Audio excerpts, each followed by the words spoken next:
জুলাই আন্দোলন দমনে মানবতা বিরোধী অপরাধের মামলায় শেখ হাসিনা সহ ৩ আসামির বিরুদ্ধে রায় ঘোষণা কাল।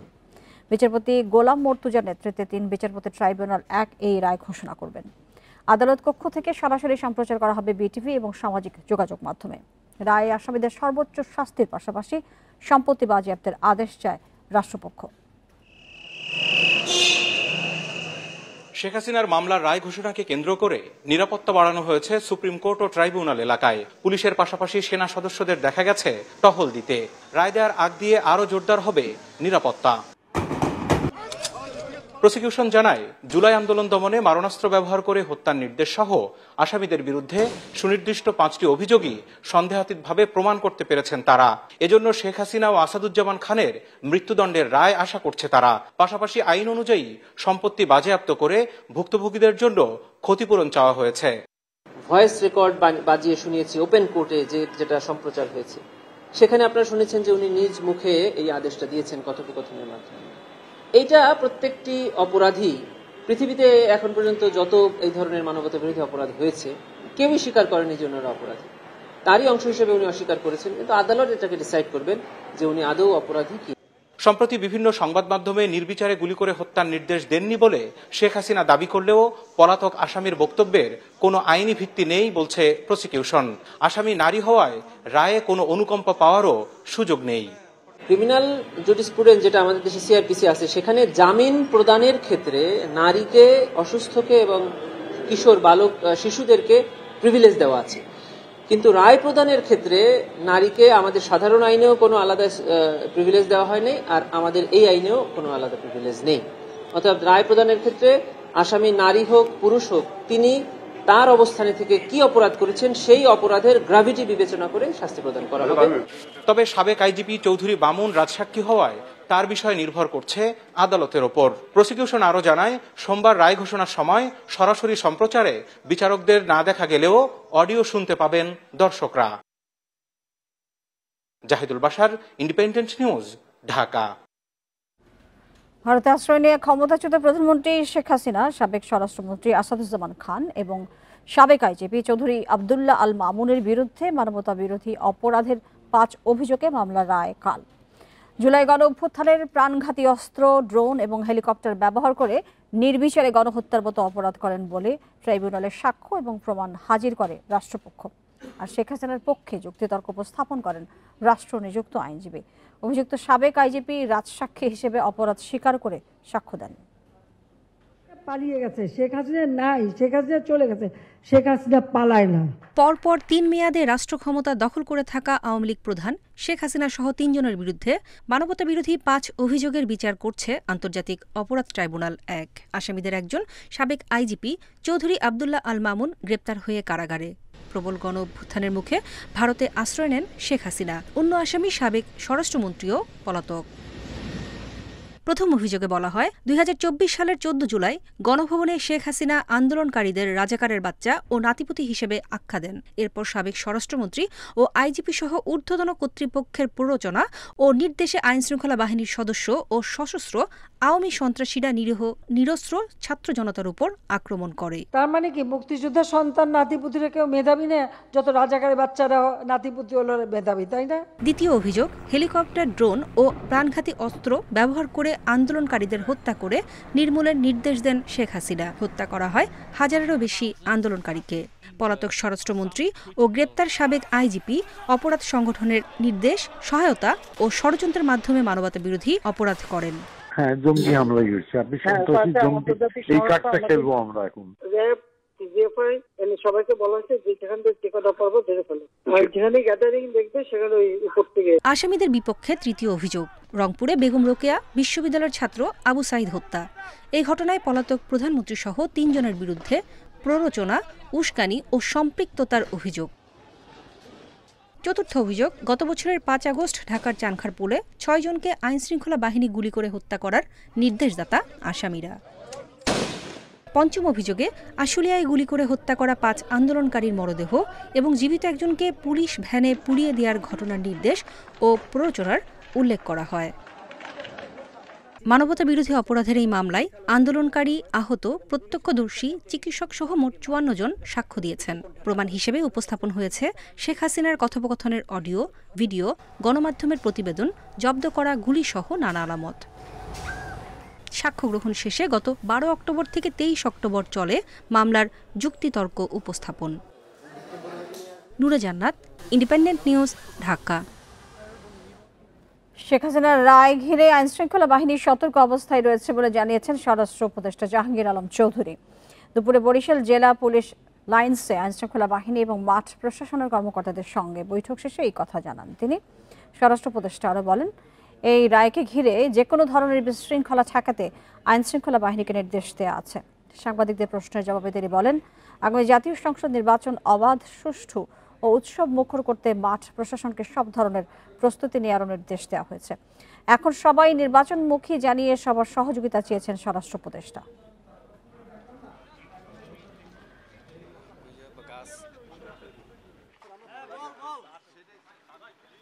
আমার বাহিনীগুলো কিন্তু সবাই ওরকম ভাবে প্রস্তুত আছে, আমরা সবাই প্রস্তুত আছি। রায়ের মাননীয় কি বলে ট্রাইব্যুনাল কি রায় দেয় তা আমরা তো জানি না, বাট রায় যাই দেয় তো কার্যকরী হবে এবং এবং জনগণ এবং যার এই হেতু সবাই এটা মেনে নিবে। বিস্তারিত জায়গাতে অনেক তারা পুরোটা প্রস্তুত। শেখ হাসিনার মামলার রায়কে ঘিরে একটি মহল নৈরাজ্য সৃষ্টির পায়তারা করছে, তারা জনমনে আতঙ্ক সৃষ্টি করছে, এমন অভিযোগ বিএনপি মহাসচিব মির্জা ফখরুল ইসলাম আলমগীরের। রোববার জাতীয় প্রেস ক্লাবে মাওলানা ভাসানীর ৪৯তম মৃত্যুবার্ষিকী উপলক্ষে এক আলোচনা সভায় প্রধান অতিথির বক্তব্যে তিনি বলেন, কিছু মহল পরিকল্পিতভাবে নির্বাচন বিলম্বিত করতে চায়, কিন্তু দেশের জনগণ তাদের কাঙ্ক্ষিত নির্বাচন সময় মতো আদায় করে নেবে। জাতির সংকটময় সময়ে নির্বাচিত সরকার সবচেয়ে বেশি প্রয়োজন বলে মনে করেন তিনি। মির্জা ফখরুল বলেন, একমাত্র নির্বাচনের মাধ্যমেই গণতন্ত্রে উত্তরণ সম্ভব। বর্তমানে দেশের রাজনীতি বিভ্রান্তি ও জটিল সংকটের মধ্যে দিয়ে যাচ্ছে বলে মন্তব্য করেন তিনি। শেখ হাসিনার রায় ঘিরে নৈরাজ্য সৃষ্টি করলে দেশবাসীকে সাথে নিয়ে তা রুখে দেওয়ার আহ্বান জানান মির্জা ফখরুল।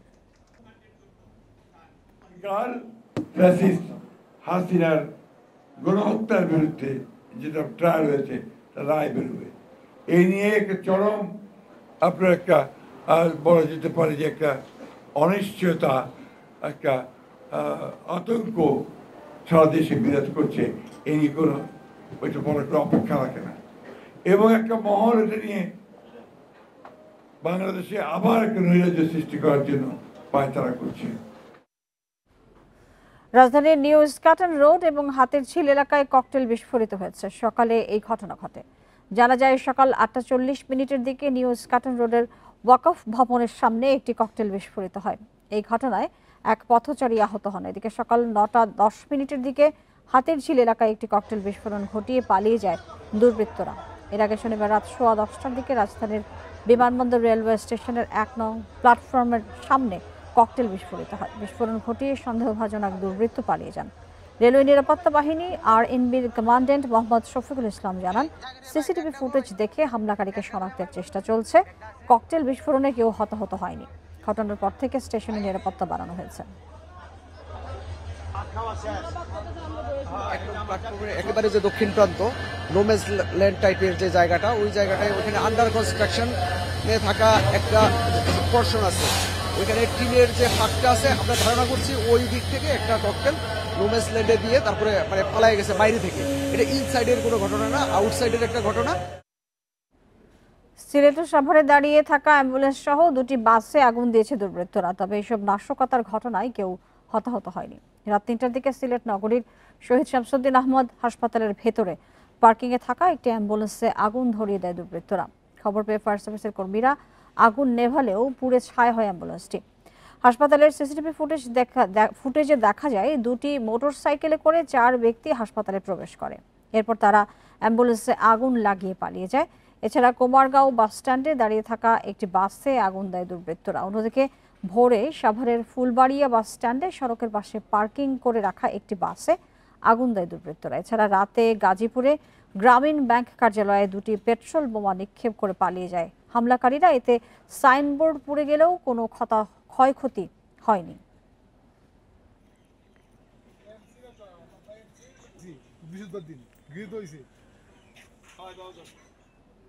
সাভারে সড়কের পাশে পার্কিং করে রাখা বাসে আগুনের ঘটনা ঘটেছে। পরে বাস নিয়ে পালিয়ে যাওয়ার চেষ্টা করলে পুলিশ ধাওয়া দিয়ে চালককে আটক করে।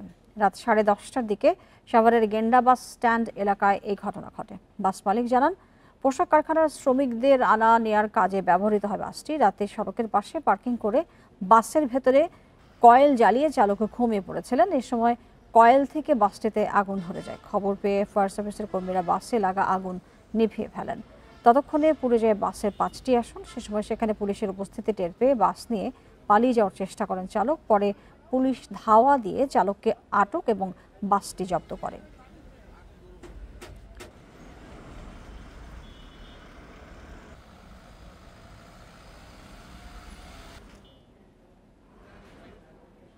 মাদারীপুরে ঢাকা বরিশাল মহাসড়কে গাছ ফেলে সড়ক অবরোধ করে বিক্ষোভ করেছে কার্যক্রম নিষিদ্ধ আওয়ামী লীগের নেতাকর্মীরা। ভোরে ডাসার উপজেলার গোপালপুরে সড়কের বিভিন্ন স্থানে গাছ ফেলে এবং টায়ার জ্বালিয়ে অবরোধ করে তারা। সোমবার শেখ হাসিনার মামলার রায় ঘোষণা ঘিরে সড়কে জড়ো হন স্থানীয় আওয়ামী লীগের নেতাকর্মীরা। এ সময় দক্ষিণাঞ্চল অচল করে দেওয়ার ঘোষণা দেন তারা। পরে পুলিশের উপস্থিতি টের পেয়ে সড়ক থেকে সটকে পড়েন। পরে ফায়ার সার্ভিস এবং হাইওয়ে পুলিশ সড়ক থেকে গাছ সরিয়ে যান চলাচল স্বাভাবিক করেন। ফেনীর জুলাই স্মৃতিস্তম্ভে আগুন দিয়েছে দুর্বৃত্তরা। শনিবার রাতে মুক্তবাজার এলাকায় এই ঘটনা ঘটে। পুলিশ জানায়, গতকাল রাত 3:30টার দিকে হেলমেট পরা একদল দুর্বৃত্ত থানার সংলগ্ন এলাকার মুক্তবাজারে জুলাই স্মৃতিস্তম্ভে আগুন দিয়ে পালিয়ে যায়। ধারণা করা হয় পেট্রোল ঢেলে আগুন ধরিয়ে দেয় তারা। সকালে খবর পেয়ে পুলিশ ঘটনাস্থলে পরিদর্শন করে আলামত সংগ্রহ করেছে। জড়িতদের বিরুদ্ধে দ্রুত আইনগত ব্যবস্থা নেওয়ার কথা জানিয়েছে পুলিশ।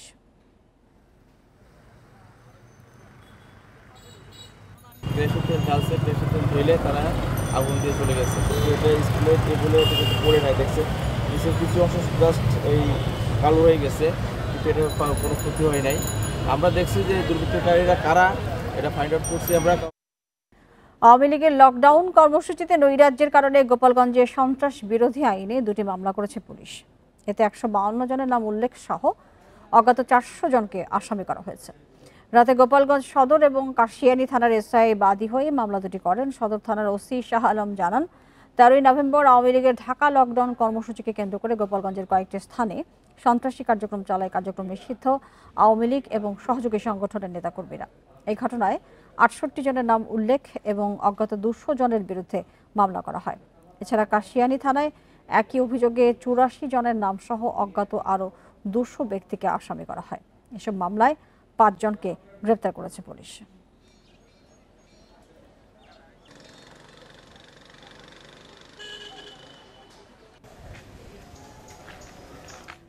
ভোটারদের জন্য নিরাপদ ভোটের পরিবেশ তৈরিতে রাজনৈতিক দলের সহায়তা প্রয়োজন বলে জানিয়েছেন প্রধান নির্বাচন কমিশনার এম নাসির উদ্দিন। সকালে রাজধানীর আগারগাঁওয়ে নির্বাচন কমিশন কার্যালয়ে এই কথা জানান তিনি। পরে প্রধান নির্বাচন কমিশনার রাজনৈতিক দলগুলোকে আচরণবিধি মেনে চলারও আহ্বান জানান। এর আগে সকাল 10:30টায় দ্বিতীয় দিনের মতো রাজনৈতিক দলগুলোর সঙ্গে সংলাপ শুরু করে নির্বাচন কমিশন। 2 পর্বে আজও 12টি দলের সঙ্গে মতবিনিময় করবে নির্বাচন কমিশন। প্রথম পর্বে অংশ নেয় গণফোরাম, গণফ্রন্ট, ইসলামিক ফ্রন্ট বাংলাদেশ, ইসলামী ঐক্যজোট, বাংলাদেশ সুপ্রিম পার্টি বিএসপি এবং বাংলাদেশ জাতীয় পার্টি। বেলা 2টা থেকে 4টা পর্যন্ত বাংলাদেশ জাতীয় সমাজতান্ত্রিক দল জাসদ, বাংলাদেশ ন্যাশনাল আওয়ামী পার্টি ন্যাপ, তৃণমূল বিএনপি, কৃষক শ্রমিক জনতা লীগ, বাংলাদেশ খেলাফত মজলিস এবং ইসলামী আন্দোলন বাংলাদেশের সঙ্গে মতবিনিময় করা হবে।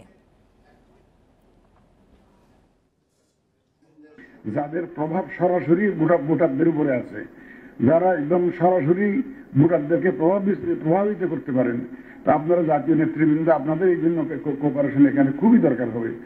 একদম ভোটারদেরকে কেন্দ্রে নিয়ে আসা, একটা সেফ এনভায়রনমেন্ট যাতে আমরা ক্রিয়েট করতে পারি, সেই ব্যাপারে আমাদেরকে সহযোগিতা করা, এই সমস্ত বিষয়ে আপনাদের একটা পরামর্শ আমরা চাইব। গাজীপুরে আর্মি অর্ডিন্যান্স কোরের 45তম অধিনায়ক সম্মেলন অনুষ্ঠিত হয়েছে। সকালে রাজেন্দ্রপুর সেনানিবাসে এই সম্মেলনে প্রধান অতিথি ছিলেন সেনাপ্রধান জেনারেল ওয়াকারুজ্জামান। সেনাপ্রধান OCNS-এ পৌঁছলে তাকে অভ্যর্থনা জানানো হয়। এ সময় আর্মি অর্ডিন্যান্স কোরের অধিনায়কগণের উদ্দেশ্যে কোরের গৌরবোজ্জ্বল ঐতিহ্য এবং দেশের সেবায় অবদানের কথা উল্লেখ করেন। সেই সাথে নিষ্ঠা, একাগ্রতা এবং পেশাদারিত্বের সাথে একবিংশ শতাব্দীর কঠিন চ্যালেঞ্জ মোকাবিলায় প্রস্তুত থাকার জন্য আর্মির সব সদস্যদের প্রতি আহ্বান জানান সেনাপ্রধান।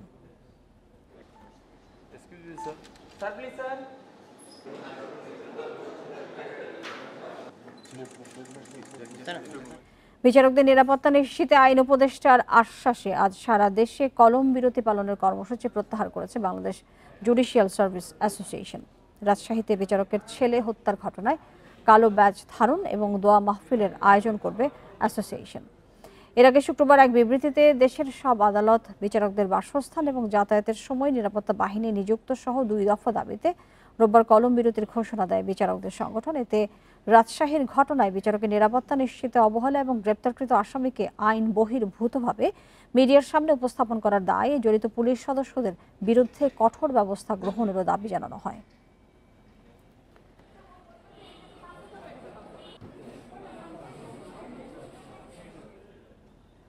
হাফ ভাড়া নিয়ে শিক্ষার্থী বাস শ্রমিকদের সংঘর্ষের জেরে বরিশাল নথুল্লাবাদ কেন্দ্রীয় বাস টার্মিনাল থেকে দূরপাল্লা এবং অভ্যন্তরীণ রুটে বাস চলাচল বন্ধ রয়েছে। এতে দুর্ভোগে পড়েছেন যাত্রীরা। সকাল থেকে বরিশাল কেন্দ্রীয় নথুল্লাবাদ টার্মিনালের পরিস্থিতি থমথমে, গন্তব্যে যেতে না পেরে ফিরে যান যাত্রীরা। বরিশাল বাস মালিক গ্রুপের নেতারা বলছেন, গতকালের সংঘর্ষের ঘটনায় ভাঙচুর করা হয়েছে শতাধিক বাস। এতে প্রায় 3 কোটি টাকার ক্ষতি হয়েছে বলে দাবি তাদের। শনিবার সন্ধ্যায় হাফ ভাড়াকে কেন্দ্র করে শিক্ষার্থী এবং শ্রমিকদের সাথে সংঘর্ষ হয়। এ সময় ঢাকা বরিশাল কুয়াকাটা মহাসড়কের নথুল্লাবাদ টার্মিনাল এলাকায় 2 ঘন্টা যানবাহন চলাচল বন্ধ থাকে। পরে পুলিশ এবং সেনাবাহিনী গিয়ে পরিস্থিতি নিয়ন্ত্রণে আনে। সড়কে যানবাহন চলাচল শুরু হয়।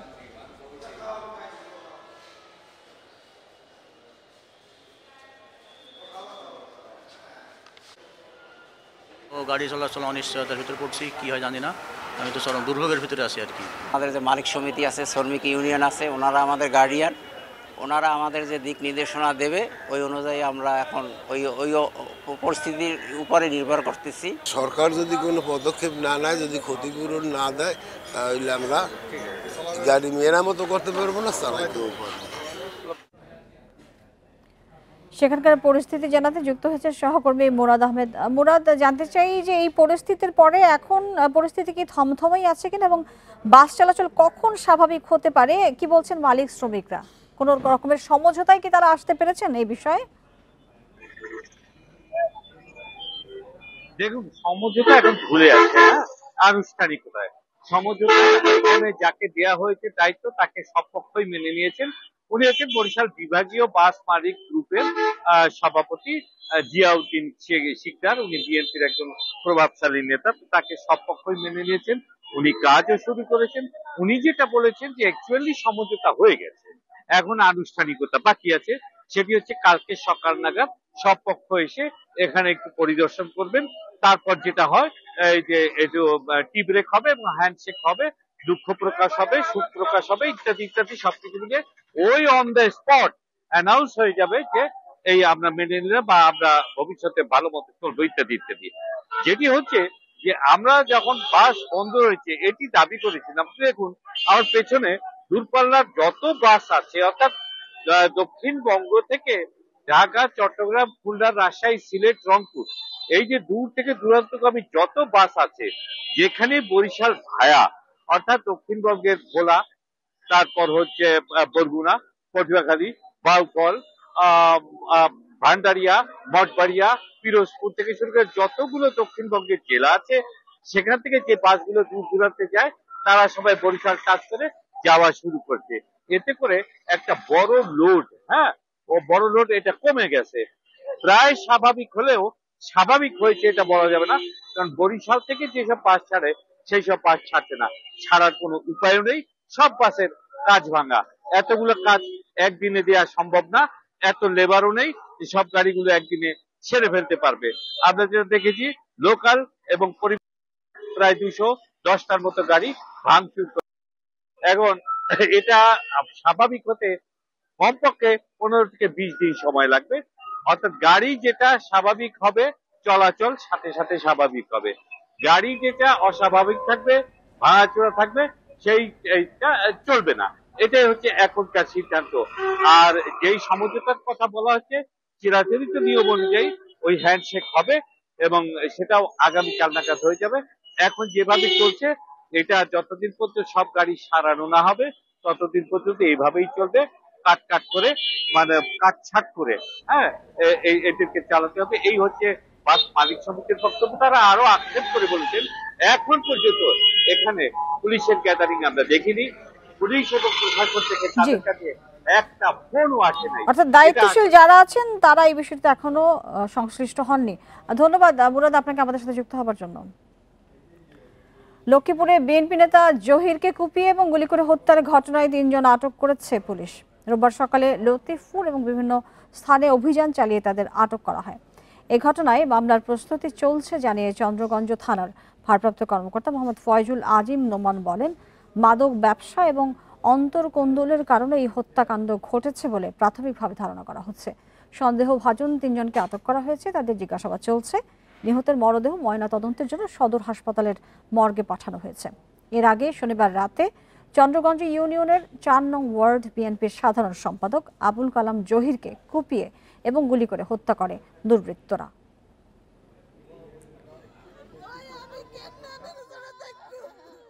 তার পরিবারের সাথে আমাদের যোগাযোগ আছে, তারা মামলা দিলে আমরা মামলা নিব, বাট এখন পর্যন্ত পরিবারের তরফ থেকে কেউ আসে নাই। আর ঘটনার সাথে প্রাথমিকভাবে জড়িত সন্দেহে আমরা কয়েকজনকে জিজ্ঞাসাবাদের জন্য নিয়ে আসছি, তাদেরকে আমরা জিজ্ঞাসাবাদ করতেছি। যাচাই বাছাই করে যদি তাদের আমরা সম্পৃক্ততা পাই তাহলে তাদেরকে আমরা অবশ্যই মামলাতে এসে দেখাবো। এইচএসসি পরীক্ষার ফল পুনর্নিরীক্ষণে চট্টগ্রাম বোর্ডে ৩৯৩ এবং কুমিল্লা বোর্ডে ১০৮ জন নতুন করে উত্তীর্ণ হয়েছেন। দুপুরে এই পুনর্নিরীক্ষণের ফলাফল প্রকাশ করা হয়। চট্টগ্রাম শিক্ষা বোর্ডের পরীক্ষা নিয়ন্ত্রক অধ্যাপক ডক্টর পারভেজ সাজ্জাদ চৌধুরী বিষয়টি নিশ্চিত করেছেন। তিনি জানান, ফল পুনর্নিরীক্ষণের পর জিপিএ ৫ পেয়েছেন আরও ৩২ জন। ৩৯৩ জন শিক্ষার্থী নতুন করে উত্তীর্ণ হয়েছেন। কুমিল্লা বোর্ডে এইচএসসি পুনর্নিরীক্ষণে জিপিএ ৫ পেয়েছেন আরও ২৩ জন। অনুত্তীর্ণ থেকে উত্তীর্ণ হয়েছেন ১০৮ জন।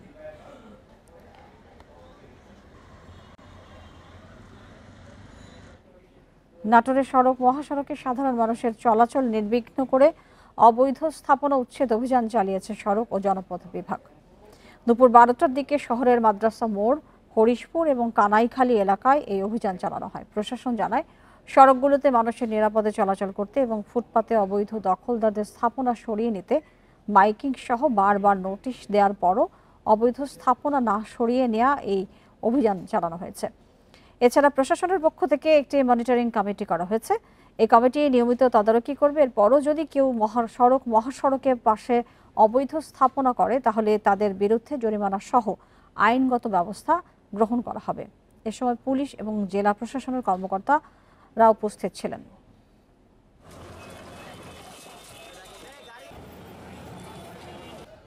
সড়ক নিরাপদ করার জন্য আমরা সড়কের অবৈধ স্থাপনা উচ্ছেদ করছি। এটা আমাদের পর্যায়ক্রমে আমরা কয়েক দফা করেছি। এছাড়া যেখানে অবৈধ স্থাপনা হবে এর পরবর্তীতে আমরা এর চেয়েও কঠোর অবস্থানে যাব, সেক্ষেত্রে জরিমানা সহ করব। লিবিয়া উপকূলে ২৬ বাংলাদেশিকে নিয়ে একটি নৌকা ডুবে গেছে। এতে ৪ বাংলাদেশের মৃত্যু হয়েছে। লিবিয়ান রেড ক্রিসেন্ট জানিয়েছে, বৃহস্পতিবার রাতে লিবিয়ার আলখোমস উপকূলের কাছে উল্টে যাওয়া ২টি নৌকার খবর তারা পান। প্রথম নৌকাটিতে ছিলেন বাংলাদেশের ২৬ নাগরিক। তাদের মধ্যে ৪ জনের মরদেহ উদ্ধারের তথ্য নিশ্চিত করে সংস্থাটি। দ্বিতীয় নৌকাটিতে ছিলেন মোট ৬৯ জন। এর মধ্যে 2 জন মিশরীয় এবং বাকি ৬৭ জন সুদানের নাগরিক। তাদের মধ্যে ৮ জন শিশু। রেড ক্রিসেন্ট জানায়, দুর্ঘটনার খবর পেয়ে উদ্ধারকারী দল দ্রুত ঘটনাস্থলে গিয়ে জীবিতদের উদ্ধার করে। এছাড়া মরদেহ উদ্ধারের পাশাপাশি জীবিতদের প্রয়োজনীয় সহায়তা দেওয়ারও কাজ করেন তারা। অভিবাসন প্রত্যাশীদের মৃত্যুকূপে পরিণত হয়েছে ভূমধ্য সাগর। আন্তর্জাতিক অভিবাসন সংস্থা IOM এর হিসেবে চলতি বছর ভূমধ্য সাগর পাড়ি দিতে গিয়ে প্রাণ গেছে ১,০০০-এর বেশি মানুষের।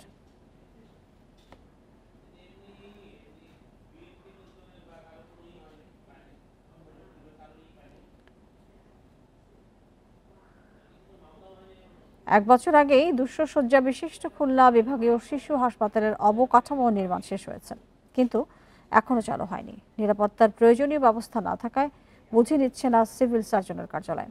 অপরদিকে গণপূর্ত অধিদপ্তর বলছে, প্রকল্পের আওতায় হাসপাতাল ব্যবহারের জন্য সব কাজ সম্পন্ন হয়েছে, তবে বাজেট না থাকায় বাকি কাজ হচ্ছে না। খুলনায় 200 শয্যার বিভাগীয় শিশু হাসপাতাল নির্মাণ প্রকল্প একনেকে অনুমোদন পায় 2017 সালে। প্রথম ধাপে ব্যয় ধরা হয় 114 কোটি টাকা। 2023 সালের জুন পর্যন্ত মেয়াদ হলেও নির্মাণ কাজ শেষ হয় পরের বছর জুনে। এরপর 1 বছর পেরিয়ে গেলেও এখনও সেই ভবন হস্তান্তর হয়নি।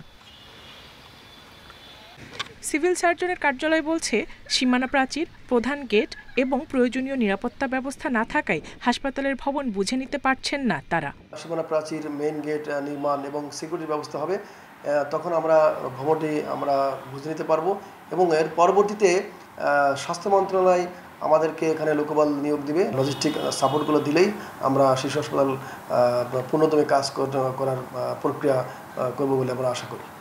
এদিকে গণপূর্ত অধিদপ্তর বলছে, প্রকল্পের আওতায় সব কাজ শেষ। ভবন হস্তান্তরের জন্য দেয়া হয়েছে একাধিক চিঠিও। বাউন্ডারি ওয়াল এবং গেট নির্মাণ করার জন্য 5th অপিতে প্রস্তাবনা ছিল। গণপ্রজাতন্ত্রী বাংলাদেশ সরকার 5th অপির প্রকল্পটা আপাতত বন্ধ রেখেছেন। পরবর্তীতে এই বাকি অংশটুকু বাউন্ডারি ওয়াল এবং গেটটা অন্য প্রকল্পের মাধ্যমে অন্তর্ভুক্ত থাকলেও কাজটি বাস্তবায়ন করা সম্ভব হবে। হাসপাতালটির প্রথম ধাপের কাজ শেষ হওয়ার পরও চালু না হওয়া দুঃখজনক বলছেন নগরবাসী। সব জটিলতা কাটিয়ে সেখানে দ্রুত চিকিৎসা শুরুর দাবি তাদের। এটার যে প্রকৃত সেবা, সেই সেবা থেকে বঞ্চিত হচ্ছে এবং এটা আমরা সন্দিহান যে আদৌ এই ভবনটি কাজে লাগবে কিনা বা এই শিশু হাসপাতালটি আসলে কার্যক্রম চালু হবে কিনা। আমরা চাই যে দ্রুত সময়ের মধ্যে এর কার্যক্রম শুরু হোক। স্থানীয়রা বলছেন, হাসপাতালটি চালু হলে খুলনা বিভাগের উপকূলীয় 10 জেলা সহ দক্ষিণ পশ্চিম অঞ্চলের শিশুরা উন্নত চিকিৎসা পাবে। Independent news. সাবমেরিন কেবল ক্ষতিগ্রস্ত হওয়ায় প্রায় 1 বছর ধরে অন্ধকারে ফরিদপুরের সদরপুরের নারিকেলবাড়ি এবং চর নাছিরপুর ইউনিয়নের মানুষ। একদিকে বিদ্যুৎ না থাকায় ভোগান্তিতে শিক্ষার্থী, ব্যবসায়ী সহ সাধারণ মানুষ, অন্যদিকে দীর্ঘদিন অব্যবহৃত থাকায় নষ্ট হচ্ছে যন্ত্রপাতি। দুর্গম চরের বাসিন্দাদের মোবাইল চার্জ দিতেও পাড়ি দিতে হয় পদ্মা। সদরপুর উপজেলার নারকেলবাড়িয়া ইউনিয়ন যেন পদ্মা নদীর মাঝে বিচ্ছিন্ন ভূখণ্ড। স্বাধীনতার 50 বছর পর 2021 সালে সাবমেরিন কেবলের মাধ্যমে প্রথমবারের মতো সেখানে পৌঁছায় বিদ্যুৎ। অবহেলিত চরাঞ্চলের মানুষের জীবনে যুক্ত হয় টিভি, ফ্রিজ, ফ্যান, মোটর সহ আধুনিক সরঞ্জাম। পদ্মার তলদেশ দিয়ে কেবলের মাধ্যমে দুর্গম চরে বিদ্যুতের সংযোগ দেওয়া হয়। তবে কেবল কাটা পড়ায় 1 বছর ধরে আবারও অন্ধকারে সেখানকার মানুষ। এই বিশাল সমস্যা মানে ওখানে চর এলাকা একবার পাইছিলাম, ওখানে আমরা ফ্রিজ কিনছি, ওই টিভি কিনছি, ওখানে আমারও সমস্যা। পড়ালেখায় দিক দিয়ে বেকার ঘটে। আগে ফ্যানের বাতাস খেতে পারতো বা ওরকম সুযোগ সুবিধা ছিল সবকিছুই, এখন মানে ওটা থেকে বঞ্চিত আমরা। এটা 1 বছর পার হয়ে গেছে, কিন্তু এখন আমাদের বিদ্যুৎটা তারা দিতেছে না। তারা আমাদের আমরা তাদের কাছে গেলে বা ফোন করলে তারা আমাদের একই কথা বলে, কিছুদিনের মধ্যে আমাদের বিদ্যুৎ আসবে, কিন্তু এখনো আমাদের সমাধান হয়নি। ঊর্ধ্বতন কর্মকর্তা সহ পল্লী বিদ্যুতের কর্মকর্তাদের বারবার জানিয়েও সমাধান মেলেনি, বলেন উপজেলা নির্বাহী কর্মকর্তা। আমরা ঊর্ধ্বতন কর্তৃপক্ষের সাথে এ পর্যন্ত অনেকবার যোগাযোগ করেছি, চিঠি দিয়েছি। পল্লী বিদ্যুতের যারা কর্তৃপক্ষ আছে তাদেরকে পত্র মারফত জানিয়েছি। তারা বারবারই বলেছে যে এখানে তারা বিদ্যুতের ব্যবস্থা করবে। পদ্মায় উত্তাল ঢেউ ও পানি বেশি থাকলে কাজ করা ঝুঁকিপূর্ণ উল্লেখ করে শীত মৌসুমে ত্রুটি মেরামতের আশ্বাস পল্লী বিদ্যুৎ কর্মকর্তাদের। সমস্ত উত্তাল ঢেউয়ের জন্য এটা ঠিক যাচ্ছে না, আর ওদিকে নেভিগেশন রুট বিভিন্ন ট্রলার চলে আর তার যায়। এখন অপেক্ষা আছে কখন এটা পানিটা শুকাবে, ঢেউ কমবে, তখন ঠিকাদারকে এই শীতের মৌসুমে আবার কাজটা শুরু ধরা হবে। নারকেলবাড়িয়ার 9টি ও চর নাসিরপুর ইউনিয়নে 2টি সহ মোট 11টি ওয়ার্ডে 15,000 মানুষের বসবাস। এর মধ্যে 2,000 পরিবার পেয়েছে বিদ্যুৎ সংযোগ। Independent news. ইউনিয়ন পর্যায়ে উপজেলা পরিষদ প্রদত্ত সেবা অবহিতকরণ এবং উন্নয়ন পরিকল্পনা নিয়ে উন্মুক্ত সভা হয়েছে। দুপুরের সভায় এর আয়োজন করে উপজেলা প্রশাসন এবং আশুলিয়া ইউনিয়ন পরিষদ। উপজেলা নির্বাহী কর্মকর্তা মাহবুবুর রহমান জানান, উপজেলা পরিষদ থেকে ইউনিয়ন পর্যায়ে যেসব সুযোগ সুবিধা দেয়া হয় তা অনেকেই জানেন না। নাগরিকদের সেসব তথ্য তুলে ধরতেই উন্মুক্ত এই সভার আয়োজন করা হয়েছে। এ সময় বিভিন্ন সমস্যার কথা তুলে ধরেন অংশগ্রহণকারীরা। এর মধ্যে গুরুত্ব বিবেচনায় সমাধানের আশ্বাস দেন ইউএনও। এই ধরনের সভা অন্য ইউনিয়নেও আয়োজন করা হবে বলে জানান তিনি। যেখানে রাস্তা দরকার, ড্রেন দরকার বা কালভার্ট বা অন্যান্য যা কিছুই দরকার, কিংবা কারো কারো হয়তো কবরস্থানে কোনো কিছু প্রয়োজন হচ্ছে, কারো হয়তো ড্রেনের উন্নয়ন দরকার হচ্ছে, আমরা প্রয়োজনীয়তার নিরিখে প্রত্যেকটি ইউনিয়নে সাধারণ মানুষের সাথে কথা বলে একটা কর্ম পরিকল্পনা প্রণয়ন করতে চাই। গত 5 বছর ধরে বিকল চাঁদপুরের চর বাগাদি সেচ প্রকল্প জোড়াতালি এবং মেরামত করে 6টি পাম্পের 3টি দিয়ে চলছে সেচ কার্যক্রম। সেচ পাম্প বিকল হওয়ায় উৎপাদন ব্যাহতের শঙ্কায় চাষিরা। আগামী জানুয়ারির মধ্যে সেচ পাম্পগুলো সচল করার দাবি চাষিদের। চাঁদপুরে 1200 কিউসেক ক্ষমতা সম্পন্ন চর বাগাদি পাম্প হাউস। চাঁদপুর লক্ষ্মীপুরের 6 উপজেলার 32,000 হেক্টর ফসলি জমির পানির চাহিদার একমাত্র ভরসা এই পাম্প। এখানে 6টি পাম্পের মধ্যে 2টি বিকল, একটির মেরামত চলছে আর 3টি মাঝে মাঝে সচল থাকে। পাম্পগুলার বিভিন্ন ধরনের সমস্যা থাকার কারণে আমরা সেচ এবং নিষ্কাশন কাজটা পরিপূর্ণভাবে করতে পারি না। তো কৃষকরা ঠিকমতো পানি পায় না, এই কারণে তারা বিভিন্ন ধরনের অভিযোগ নিয়ে আসে। এগুলি সমস্যা স্যার, যেমন এই বেয়ারিং যায়, শেফটের কাজ আছে, বেয়ারিং কাজ আছে, প্রিমিয়াম ক্ষয়, অনেক বেশ পুরানো জিনিস, এগুলো এখন জোড়াতালি দিয়ে চালানো হয়। বেয়ারিং জায়গা, সিল জায়গা, তারপরে প্যানেল বোর্ডের বিভিন্ন সমস্যা, মোটরের সমস্যা, আমরা ঠিক মতন পানি দিতে চালাইতে পারি না। এখন আমাদের নতুন পাম্পের দরকার। জানুয়ারি থেকে এপ্রিল পর্যন্ত উৎপাদিত ফসলের অন্যতম হচ্ছে ধান ও আলু। সেচ পাম্প বিকল হওয়ায় উৎপাদন ব্যাহতের শঙ্কায় চাষিরা। পানি যদি পাম্পে ঠিক মতো না দেয় তো ইরিশাস বন্ধ থাকে, পাম্প কিছু নষ্ট থাকে, কিছু ঠিক করে, কিছু দিয়ে কাজ করায়। ধান এই চাষিরা যে আরো নতুন একটা পাম্প হোক, আমরা এটাই চাই।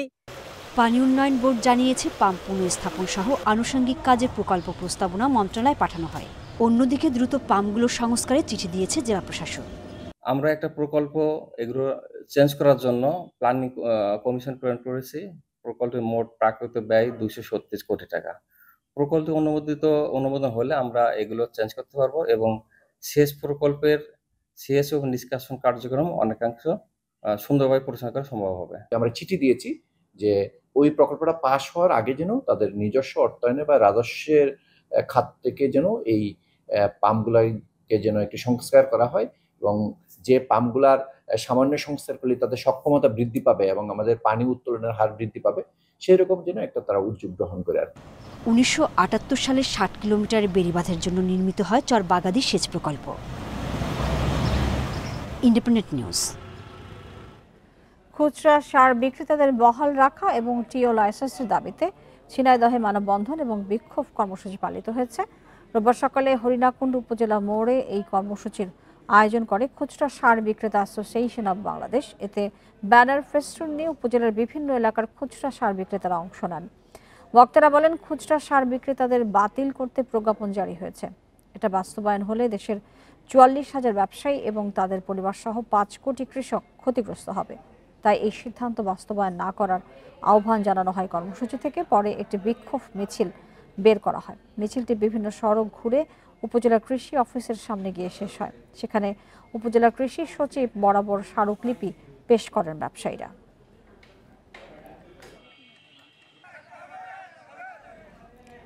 লক্ষ্মীপুরে দুস্থ, গরিব এবং প্রতিবন্ধীদের মাঝে হুইল চেয়ার বিতরণ করা হয়েছে। সকালে শহরের 11 কেয়ার একাডেমি প্রাঙ্গণে এইসব সামগ্রী বিতরণ অনুষ্ঠানের আয়োজন করে জামায়াত ইসলামী লক্ষ্মীপুর শহর এবং চন্দ্রগঞ্জ শাখা। অনুষ্ঠানে 30 জন প্রতিবন্ধীর মাঝে এসব চেয়ার বিতরণ করেন লক্ষ্মীপুর 3 আসনের জামায়াত মনোনীত সংসদ সদস্য প্রার্থী ডক্টর রেজাউল করিম। এ সময় জেলা এবং শহর শাখা জামায়াতের নেতাকর্মীরা উপস্থিত ছিলেন। হুইল চেয়ার পেয়ে খুশি অসহায় মানুষরা।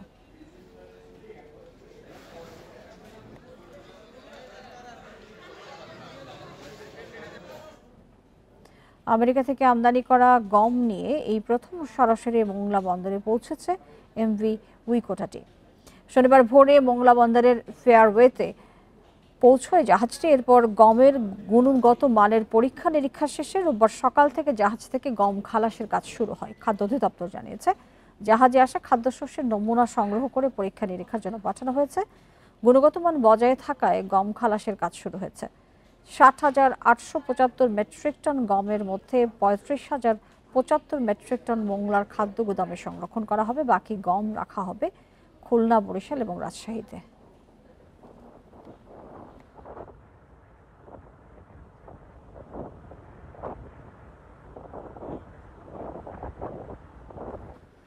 অগ্রহায়ণের প্রথম দিনে নবান্নের উৎসবে মেতেছিল রাজশাহী বিশ্ববিদ্যালয়ের শিক্ষার্থীরা।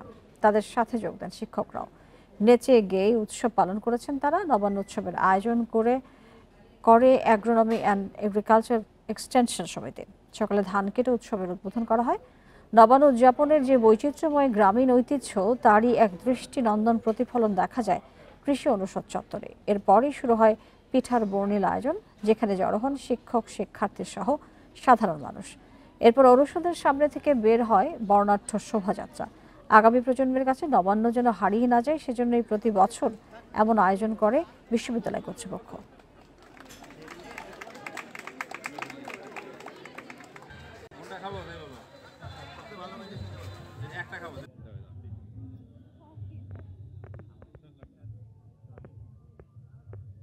কৃষকের যে ঐতিহ্য, এই নবান্ন উৎসব, নতুন ধান ঘরে তোলা, তা থেকে পিঠাপুলি উৎসব করা, তা আত্মীয় স্বজনদের মধ্যে বিতরণ, একটা উৎসব মুখর পরিবেশ তৈরি হয়। তো নবান্ন উৎসবের মাধ্যমে গ্রাম বাংলার এই ঐতিহ্যটাকে প্রকাশ করা হয়।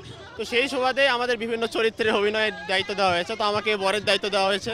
গ্রামের কৃষক কিষানি তাদের নতুন ধান পহেলা অগ্রহায়ণে ঘরে তুলবে, এখানে পুলি পিঠা তৈরি করবে, জামাই আদর করবে, বিভিন্ন রকমের প্রোগ্রাম করে থাকে। সেই ঐতিহ্যকে ধরে রাখার জন্য রাজশাহী বিশ্ববিদ্যালয়ে আমরা প্রতি বছর 2014 সাল থেকে এটা শুরু করেছি। আর এই ছিল আজকে সমগ্র বাংলাদেশে। আরও বিস্তারিত জানতে চোখ রাখুন ফেসবুক, ইউটিউব এবং এক্সে। ধন্যবাদ সবাইকে।